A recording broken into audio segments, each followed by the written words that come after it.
Don't just take someone at face value. I don't care whether it's me or your doctor or a friend or what you perceive as an expert. Don't just take it for face value, because typically there is an agenda to this. And so if you go to a doctor and you tell them I'm not feeling good or I feel a little bit anxious and they want to write you a script, that's a red flag right there. They have been indoctrinated within this system. And the thing is they believe that they're doing good. They believe they're helping you. She's truly a breath of fresh air. Tracey ignites dreams. And when you walk away from a meeting with Tracey Martin, you walk away with what I call a ripple effect. And the type of energy that was radiating from her was like a ripple effect. I never met someone like her before, and I knew that her intentions were pure and she spoke nothing but the truth. I couldn't imagine, honestly, anybody else who I've ever met in my life being as helpful as Tracey's been towards me and the rest of my family. Whatever problem you've got, however dark it may be, there is no judgment, there is no finger pointing, there is only healing. Check in with Tracey. Do the work. You got this. Welcome to the TLM Method podcast. I'm your host, Tracey Martin. This podcast exists to amplify the voices of Gen Z and those that are creating change in the world, to call parents to action in raising healthy, whole young adults, and to counteract the current cultural narrative that is giving you permission and at times encouraging you to live an immoral and mediocre life. I'm not calling you out. I'm calling you to action in your own life. A few years ago, a friend of mine said to me, "Hey T, you're the stone that's thrown in the water, and the clients that you work with and the people that hear you speak are the ripple effect that go out and create change in the world." That's what I'm doing. I'm calling you to action and calling you to create your own ripple effect of change. Hello and welcome back to the TLM Method podcast. I'm your host, Tracey Martin. Today we are going to talk about a lot of things, and I love to start with educating you a little bit about how we got here. Today is all about the medical industry, and leading into the food industry will be next. But, we have to ask ourselves how we got here. This has been in place for decades and decades, and we a lot of times blame the doctors in the medical system, which rightfully so. However, the doctors are only doing what they know to do, the way that they have been educated or indoctrinated, whichever way you want to look at it. And as parents and as individuals, we have to take some sort of responsibility for this because we've not really asked the right questions. And more importantly, we haven't been willing to take a deep dive into this information because it's difficult. It changes the way you the way you eat. It changes the way that you shop. It changes the food that you put on your dinner table. And it changes the work that you have to do around taking care of yourself, your own longevity, your own health and well-being, and if you're a family member, probably your children too. And this is what I want you to think about, was how we got here, and it wasn't overnight. So I want to start with a little bit of information. I personally believe that we have a drug culture in this world. I think that everything is an answer is on the other side of the next pharmaceutical, which is a big problem. And I think more importantly that we have gotten complacent with that because it doesn't require any work on our part, which means if I'm not feeling well, I need to do a little bit of investigation. And more importantly, I need to be really honest with myself. I need to have a conversation with myself and more importantly, tell myself the truth about my habits and my behaviors and how they are affecting my lifestyle and how I am, my sleep, my mental focus, my energy level, my longevity, my strength, my conditioning. Everything matters by the choices that we make. And it starts within how we take care of ourselves. But if you go back decades and decades ago, many generations have been indoctrinated by their doctors, know everything. Their doctors are basically God. And then it gives them that complex as, I can tell you what to do, take this pill and it'll change your life, without thinking about possibly side effects, without thinking about, are we now disengaging our own body's immune system? Are we also enabling or disabling a specific toxic behavior? And these are all questions that I like to delve into as a coach with so many different generations because we've all been told different messages. And so my job as a coach is to meet you where you are, but yet give you some truth and then help you discern through that so that you can find the best way to take care of yourself. And it's got to be your way. There are so many biases around so many different modalities and so much information. I like to get to the truth and the history. So let's jump into this comment when I said I believe that we are in a drug culture. Here's the reason why I feel that way. We have a sick care system. We don't have a well care system. And how did we get to the current medical system that we have? And more importantly, can we get out of it? So a little bit of history. So back in 1870, Rockefeller, which we know who he is, he began Standard Oil. And this is relevant because I'm going to get to this later about how Standard Oil is really in bed with the pharmaceutical industry, and you'll understand why. So early in the 1900s, I think, is probably the answer. Before then, we had very little disease. We had very little cancer, and cancers, if there were any, were highly publicized because they were so rare. And they were something that most people never even heard of. I can remember the very first time I ever heard of someone getting cancer. I was probably early 20s, and I knew no one up until that point. So we had many, many different healing modalities, which this means they work with the body, which means that we find our strengths and our weaknesses, and then we start to then work within that parameter.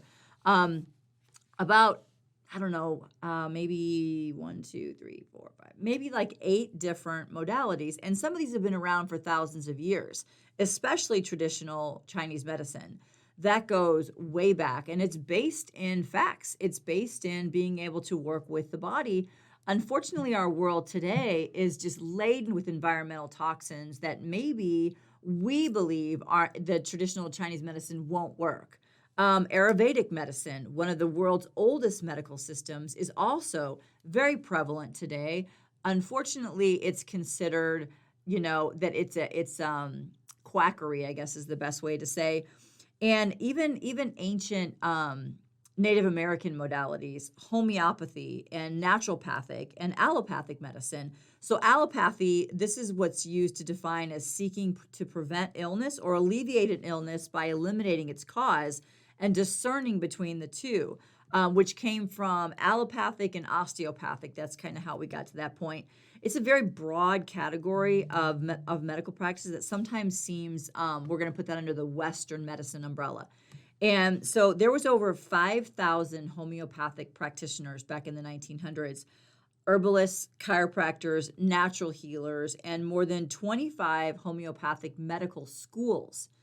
And that's a key because we were educating people on this way of living and on this way of taking care of yourself.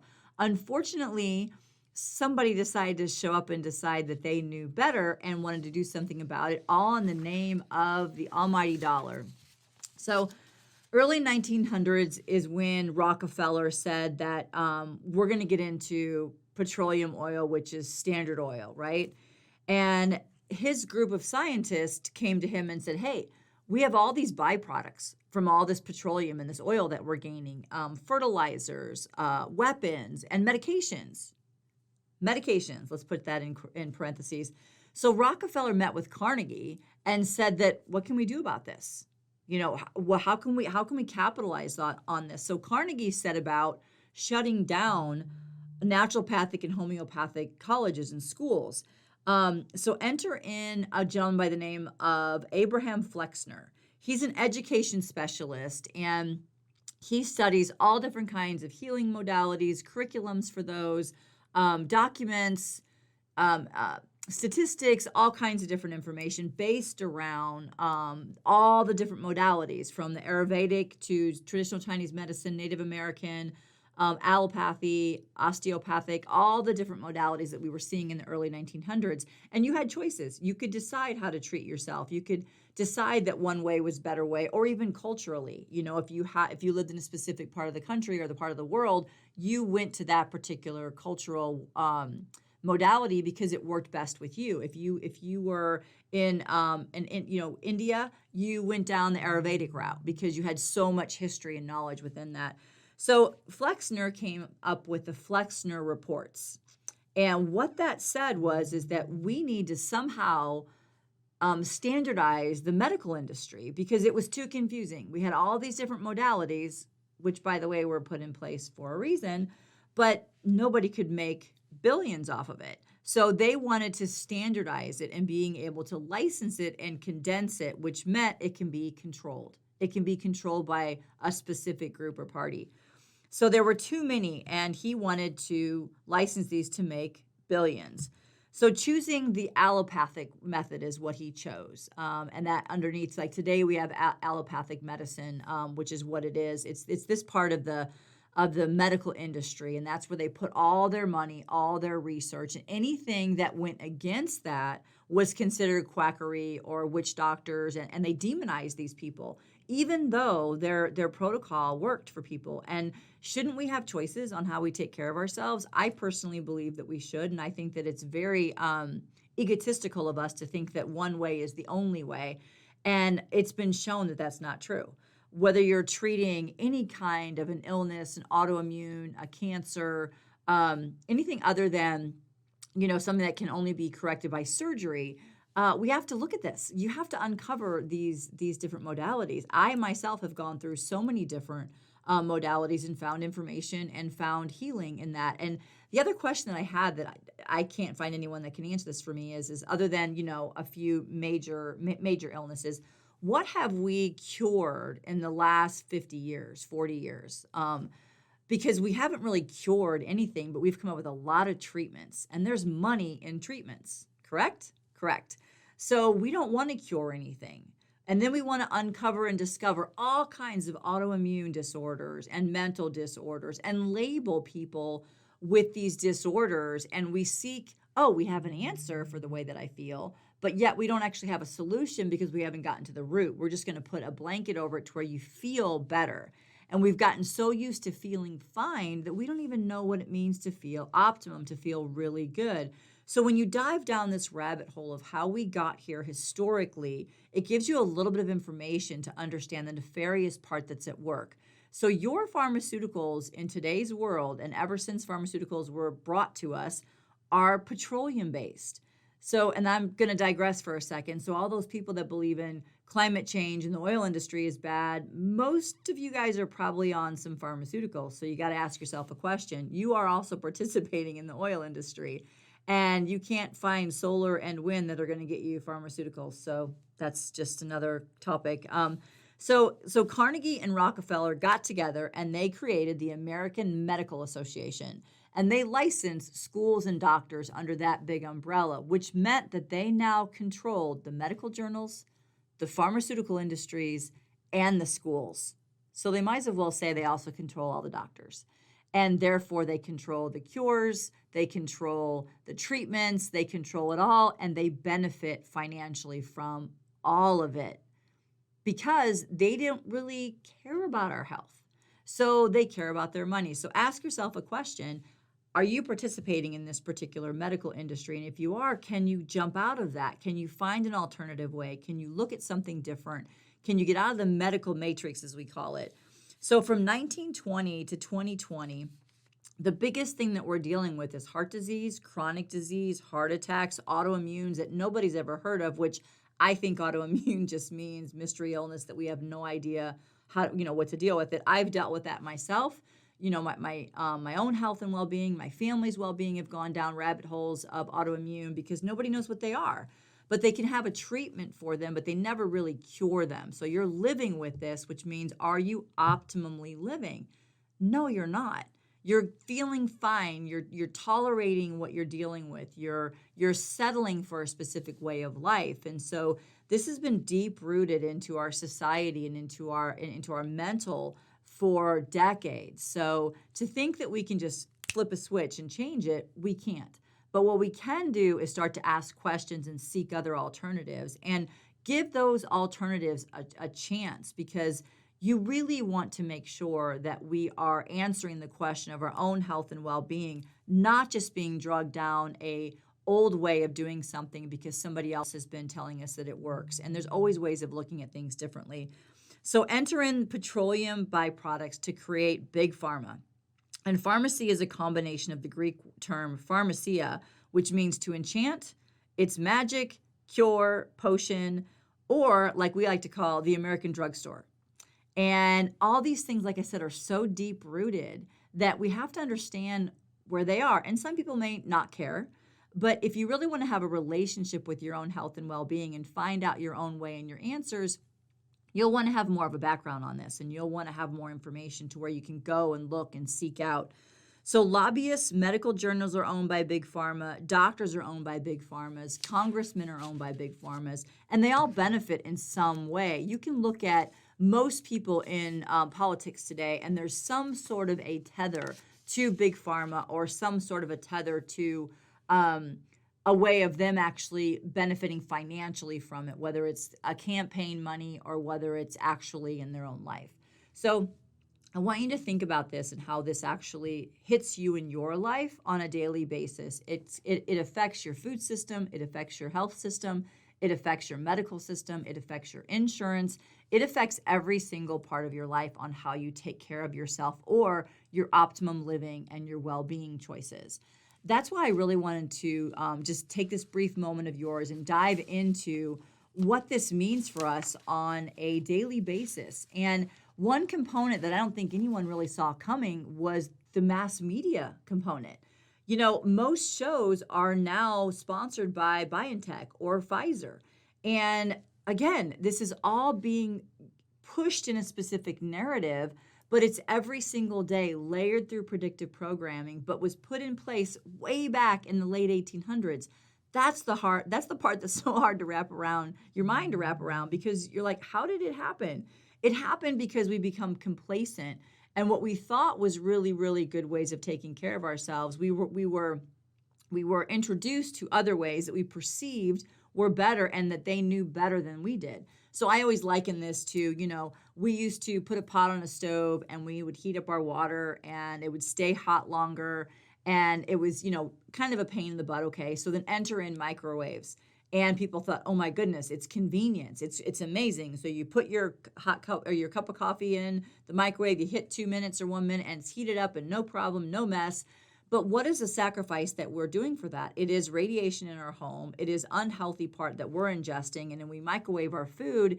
It's the same thing. So we've gone down this convenience path of taking a pill, listening to people that have an agenda driven around our health and well-being without actually asking really important questions, which, can I make better food choices? Where does my food come from? If I take this particular drug, why am I taking it? What are the side effects? What are the ingredients, more importantly?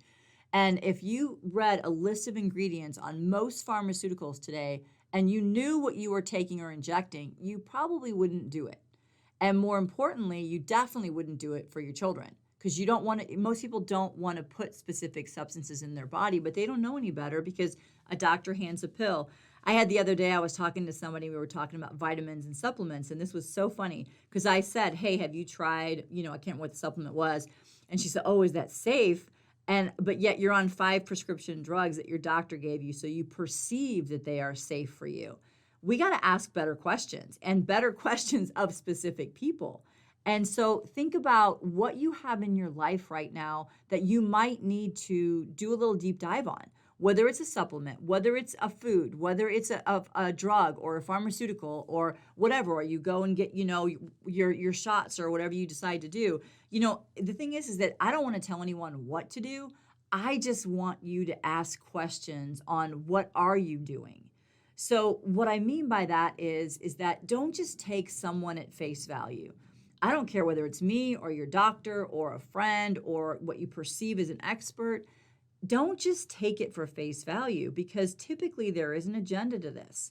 And so if you go to a doctor and you tell them I'm not feeling good or I feel a little bit anxious and they want to write you a script, that's a red flag right there. They have been indoctrinated within this system. And the thing is they believe that they're doing good. They believe they're helping you. But the problem is they might be alleviating a symptom, but they're not getting to the root cause, which is the only way we truly, truly heal. And we also educate ourselves on how to take care of ourselves, because we have generations walking around right now who have no idea how to take care of themselves from any standpoint. And that's really the whole point of this conversation, is that we've been indoctrinated through a medical system, then it's been reinforced by way of big pharma and government lobbying and predictive programming on our TVs. And you know what's interesting? there's only 2 countries in the world that can advertise pharmaceuticals over the airwaves, and that's the US and New Zealand. Those are the only 2 countries who can legally advertise pharmaceutical drugs over the TV or radio. That has to make you think for a second. And then go back to look at your favorite shows, the Today Show, the Oscars, all the shows that you watch are typically sponsored by Pfizer, BioNTech. Again, so the messaging is there, and we have to understand that. So a few things I want to leave you with, man is not better than God, despite what some doctors might think of themselves. There are healing modalities that have been around for thousands of years that we have to give some attention to. The immune system is the only immunization that you need if you know how to build your immune system and how to ask the right questions. And I encourage you to seek out naturopaths, homeopathy, people that really want to work with the body on healing. The true thing at times is that there's so many different levels that we need to get through. It can be intimidating and it can be overwhelming, but start where you are. So now that you have a good basis of how pharmaceuticals got into our daily lifestyle, now you can ask yourself, do I want to go down that route, or do I want to resist it and actually look at a different alternative way of taking care of myself that might give me more optimum living and longevity in the long run? So parents are quick to put their children on drugs for something such as focus. So if your child goes to school and the teachers, you get a note sent home, they're not focusing. They can't sit still. So enter in, he has ADHD or ADD, and then you put them on Adderall. And this is all to get a grade in school. Think about that. Now you have a young mind that is altered. And again, this is your choice if you've done your homework. And a lot of times it's out of convenience, or it's easy to take a pill, or it's easy to put your child on a pill, or it's easy for the teachers because the kid sits there and they're a zombie. And you got to ask yourself these important questions. And that's all that I ask of you is please delve into some things and ask yourself some questions. Children's brains are not fully formed between the age of 25 for girls and 28 for boys. And this goes through Dr. Daniel Amen, his clinics in California, actually all over the country, but he studies these and he's looked at over 100 and some thousand brain scans. And this is legitimately statistical information that we are biologically altering our children's brains for a lifetime. Now, you're not stuck with the brain that you have. You can regenerate it through proper nutrition, sleep, supplementation. And it doesn't mean that the other part of the drug world is not something that you want to look at. But if you look at it, don't make that the first thing you look at. Look at your child's sleep. Look at your child's habits and lifestyles. Look at their food. Look at the ingredients in their food. All these things really, really do matter. And when you go back in history and you look at how we got here based upon 2 people's decision to take petroleum industry and integrate it with the pharmaceutical industry, does that sit well with you? Maybe it does. For me, it doesn't. Because I have to look back at that and historically look at all the other modalities, plant medicines, homeopathic, all different kinds of other modalities through chiropractic, through naturopathic, through integrative, all these different modalities they've been around for a reason, okay? So think about this. Overall, 18% of children age 0 to 11 years old are on drugs. 27% of adolescents aged 20 to 19 are on prescription drugs.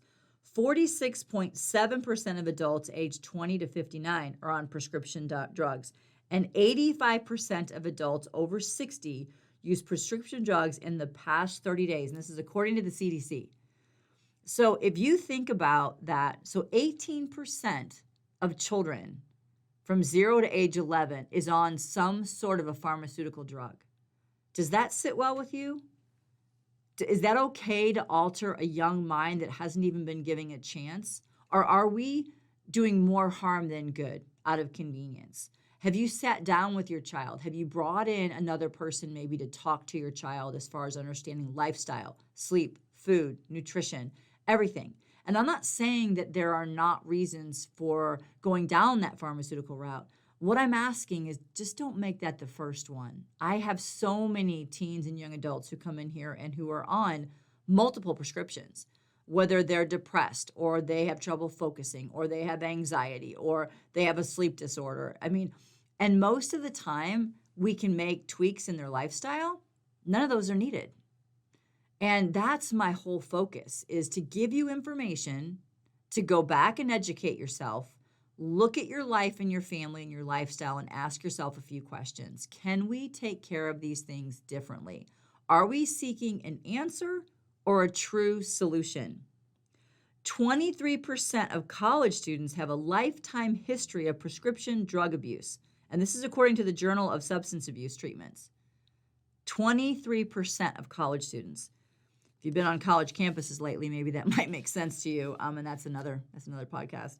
The United States spent $11 billion on drugs in 2019. The U.S. spent nearly $67 billion on anti-diabetic drugs alone in 2019. So again, isn't there a route that we can look at instead of throwing a Band-Aid on it? Look at the lifestyle. Anti-diabetic medication, think about that. Think about our food system and how it's connected to our health and wellness and our medical system. So if you're a diabetic, have you gotten the right tests? Do you have a lifestyle that supports health and well-being and skeletal muscle and sleep? Does this all make sense to you? You know, there are only two places, like I said, that we have to ask ourselves. The U.S. is allowed to advertise on TV, and New Zealand, no other country, just those two. We have a sick society, and they're raising a sick generation.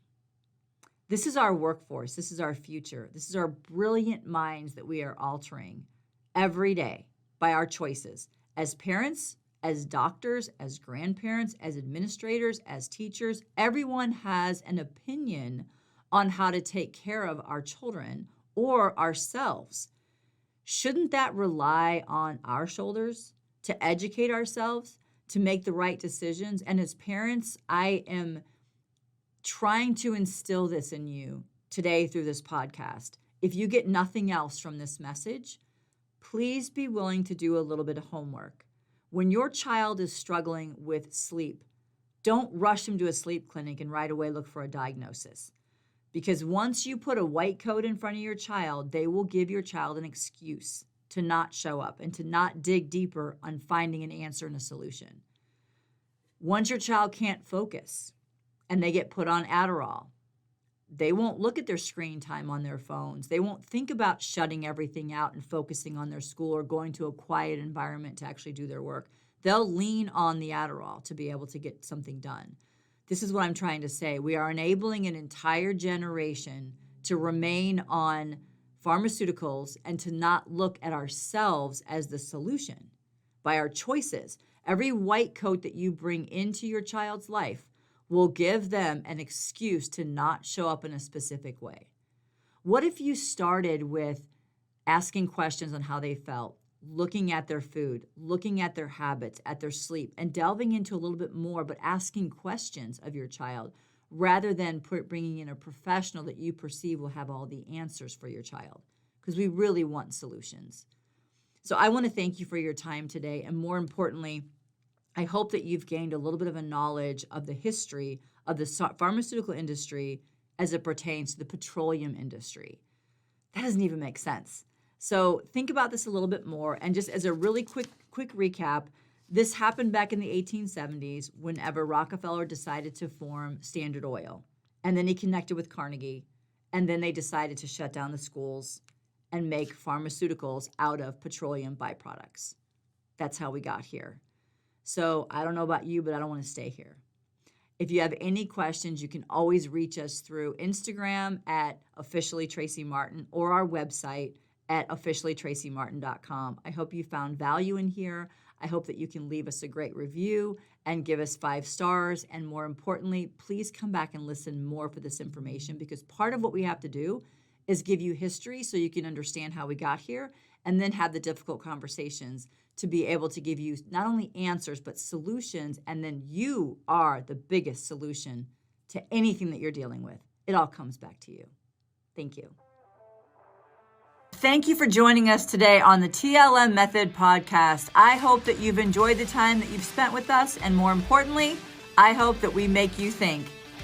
For more information about what we do, our work, and our message, please visit us at our website at officiallytraceymartin.com, and that Tracey is Tracey, or you can find us on Instagram at officiallytraceymartin. We look forward to having you with us for more episodes of the TLM Method podcast.